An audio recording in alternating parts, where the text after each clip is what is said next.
గాజువాకలో వైసీపీ కనుమరుగు కానుందా? అధినేత మాటను నేతలు పక్కన పెడుతున్నారా? గాజువాక నియోజకవర్గంలో వైసీపీ రోజు రోజుకు దిగజారుతోందా? దేవన్ రెడ్డిని నియోజకవర్గ ఇన్ఛార్జిగా నియమించడం సీనియర్ లీడర్స్ కు నచ్చడం లేదా? పార్టీ కార్యక్రమాలు నేతలు లైట్ తీసుకోవడం వెనుక ఆంతర్యం ఏమిటి? వైసీపీలో అసలేం జరుగుతోంది చూద్దాం.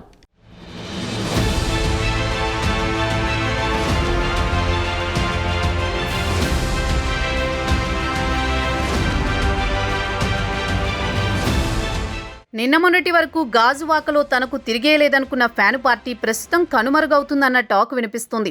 పార్టీ స్థాపించినప్పటి నుండి వైసీపీ విజయానికి కృషి చేసిన వారిని జగన్ రెడ్డి గుర్తించకపోవడం ఎందుకు ప్రధాన కారణంగా కలుస్తోంది. పార్టీ స్థాపించినప్పటి నుంచి వైసీపీ విజయానికి కృషి చేసిన వారిని జగన్ రెడ్డి గుర్తించకపోవడం ఎందుకు ప్రధాన కారణంగా తెలుస్తోంది. సీనియర్స్ ని పక్కన పెట్టి ఒకే కుటుంబానికి చెందిన వారికి పార్టీ పగ్గాలు అప్పగించారు. దీంతో వైసీపీకి సరైన నియోజకవర్గ ఇన్ఛార్జ్ నియమించకపోవడమే ప్రధాన కారణంగా తెలుస్తోంది. నియోజకవర్గంలో 2019 ఎన్నికల్లో విజయం సాధించి 5 ఏళ్ల పాటు అసెంబ్లీలో మెరుపు మెరిసి ప్రస్తుత మాజీ ఎమ్మెల్యే తిప్పల నాగిరెడ్డి కురువృద్ధుడు కావడం, అతని తనయుడు దేవన్ రెడ్డి నియోజకవర్గ ఇన్ఛార్జిగా బాధ్యతలు చేపట్టారు. దీంతో ఇద్దరు అన్నదమ్ముల మధ్య నిప్పు రాజుకున్నట్టు తెలుస్తోంది. దీంతో ఆ పార్టీని వీడిన మాజీ ఎమ్మెల్యే మరో తనయుడు గ్రేటర్ విశాఖ కార్పొరేటర్ తిప్పల వంశీరెడ్డి జనసేన పార్టీ తీర్థం పుచ్చుకున్నారు. దాంతో గాజువాకలో వైసీపీకి గడ్డుకాలం దాపరించి ఉండొచ్చని రాజకీయ విశ్లేషకులు అభిప్రాయపడుతున్నారు.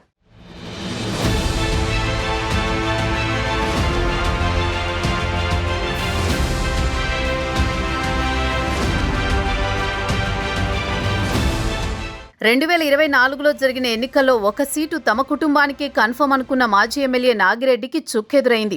ఎలా అయినా గాజువాక టికెట్ తమ కుటుంబానికి రావాలని శతవిధాలా ప్రయత్నాలు చేశారు. అయినా నాగిరెడ్డికి జగన్ చావు కబురు చల్లగా చెప్పారట. గత ఎన్నికల్లో టికెట్ ఆశించి భంగపడ్డ నేతల్లో నాగిరెడ్డి ఒకరు. అయితే టికెట్ ఇవ్వకపోవడానికి ఒక విధంగా తన ఇద్దరు కుమారులే కారణమని వాదనలు అప్పట్లో నియోజకవర్గంలో బలంగా వినిపించాయి. దీంతో మనసులో ఉన్న మాటను బయటకు చెప్పలేని జగన్ అప్పటి ఉత్తరాంధ్రాల కోఆర్డినేటర్ సుబ్బారెడ్డికి గాజువాక నియోజకవర్గ ఇన్ఛార్జి బాధ్యతలు అప్పగించారు. దీంతో పాటు యాదవ సామాజిక వర్గం సైతం గాజువాకలో ఎక్కువగా ఉన్నారు. ఈ నేపథ్యంలో అప్పటికే వైసీపీ నుండి కార్పొరేటర్గా గెలుపొందిన ఉరుకూటి చందుని ఎమ్మెల్యే అభ్యర్థిగా ప్రకటించారనే వాదనలు లేకపోలేదు. తన వద్దే కార్పొరేటర్గా ఉన్న ఉరుకూటి చందుకి నియోజకవర్గ పగ్గాలు అప్పగించడం ఇష్టం లేని ఆ మాజీ ఎమ్మెల్యే పార్టీ అధినేతపై కారాలు మిరియాలు నూరిపోశారని టాక్ నడిచింది.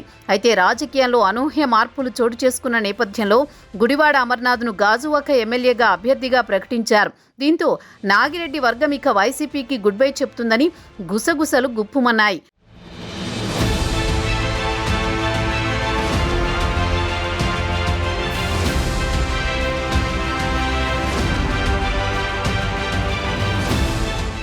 రాష్ట్ర ప్రజలకు వైసీపీ అందించిన నవరత్నాల పథకం ఎలాగో ఉండడం, ఇక గాజువాక నియోజకవర్గం కాస్త తన సొంత గడ్డ కావడంతో మరింత రెచ్చిపోయారు. ప్రత్యర్థులు ఎంతటి సమర్థులైనా వారిపై తాను సింపుల్గా గెలుస్తాననే ధీమాతో ఉన్నారట అమర్నాథ్. 2024 ఎన్నికల్లో సొంత నియోజకవర్గం నుండి పోటీ చేసి బొక్కబోర్లా పడ్డారట. అయితే అప్పటి వరకు కాస్తో కూస్తో గాజువాకలో కరెంటు లేకపోయినా ఇన్వర్టర్ సహాయంతో అయినా తిరిగిన ఫ్యాన్ పార్టీకి కాస్త పవర్ పూర్తిగా కట్ అయిపోయింది.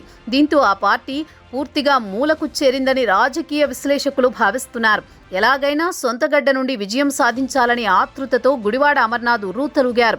అయినప్పటికీ రాష్ట్రంలో ఎక్కడా లేని విధంగా సొంత మేనిఫెస్టో తీసుకురావడం వైసీపీ క్యాడర్ని కోల్పోవడానికో కారణమైతే, ఇక తన కుటుంబంలో ఏ ఒక్కరికి టికెట్ ఇవ్వకపోవడం, అటు యాదవ్ వర్గానికి చెందిన వ్యక్తికి పార్టీ టికెట్ ఇస్తానని ఆశపెట్టి ఇవ్వకపోవడంతో యాదవులు ఓటు బ్యాంకు కాస్త కూటమి పార్టీకి పడ్డాయి. దీంతో 90,000 పైచిలుకు ఓట్లతో కూటమి అభ్యర్థి పల్లా శ్రీనివాసరావు గెలుపొందారు. దీంతో 2019లో రియల్ హీరోపై విజయం సాధించిన వైసీపీకి 2024 ఎన్నికల్లో ఊహించని ఎదురుదెబ్బ తగిలిందనే ఆరోపణలు సైతం వినిపించాయి.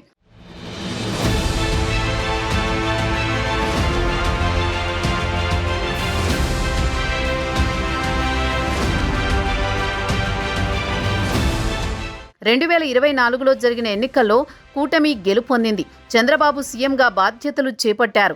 దీంతో అప్పటి వరకు వైసీపీలో కొనసాగిన కొందరు కార్పొరేటర్లు ఒక్కొక్కరుగా బయటకు రావడం స్టార్ట్ చేశారు. ఒక్కొక్కరుగా కూటమి పార్టీలో చేరడం ప్రారంభించారు. దీంతో వైసీపీకున్న కాస్త పరువు ఊడిందని చెప్పక తప్పడం లేదని ఆ పార్టీ నేతలే బహిరంగంగా మాట్లాడుకున్న సందర్భాలు లేకపోలేదు. అయితే పార్టీ టికెట్ ఇవ్వనప్పటికీ వైసీపీ నియోజకవర్గ ఇన్ఛార్జి విషయంలో మాత్రం తిప్పల దేవన్ రెడ్డి జగన్ వద్దకు వెళ్లి నియోజకవర్గ ఇన్ఛార్జిగా బాధ్యతలు చేపట్టారు. ఇది ఇష్టం లేని తిప్పల వంశీరెడ్డి జనసేన తీర్థం పుచ్చుకోవడంతో గాజువాకలో వైసీపీ మనుగడ ప్రశ్నార్థకంగానే మారింది. ఒక వరలో రెండు కత్తుల మాదిరిగా ఒకే గూటికి చెందిన ఇద్దరు అన్నదమ్ములు చెరో పార్టీలో కొనసాగుతున్నారు. దీంతో ఎవరికి మద్దతు తెలపాలో తెలియక కార్యకర్తలు సైతం తికమక పడుతున్నారట. అయితే ఆస్తులను కాపాడుకోవడానికి అన్నదమ్ములు చెరో పార్టీలో చేరారని స్థానికులు ఆరోపిస్తున్నారు.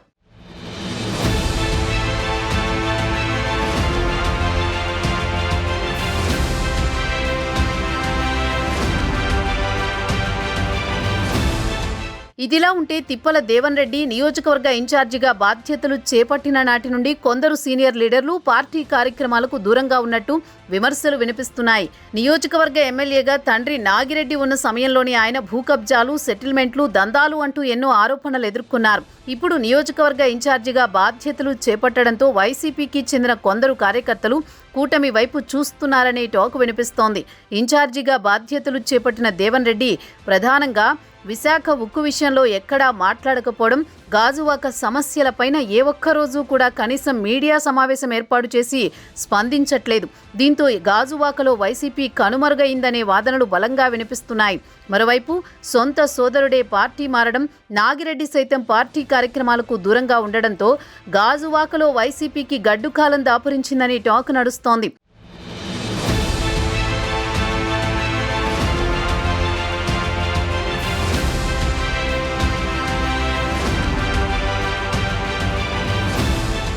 మొత్తానికి తిప్పల దేవన్ రెడ్డికి ఇన్ఛార్జి బాధ్యతలు అప్పగించడం ఇష్టం లేని కొందరు నేతలు వేరే కుంపటి పెట్టేందుకు సన్నద్ధమవుతున్నట్టు సమాచారం.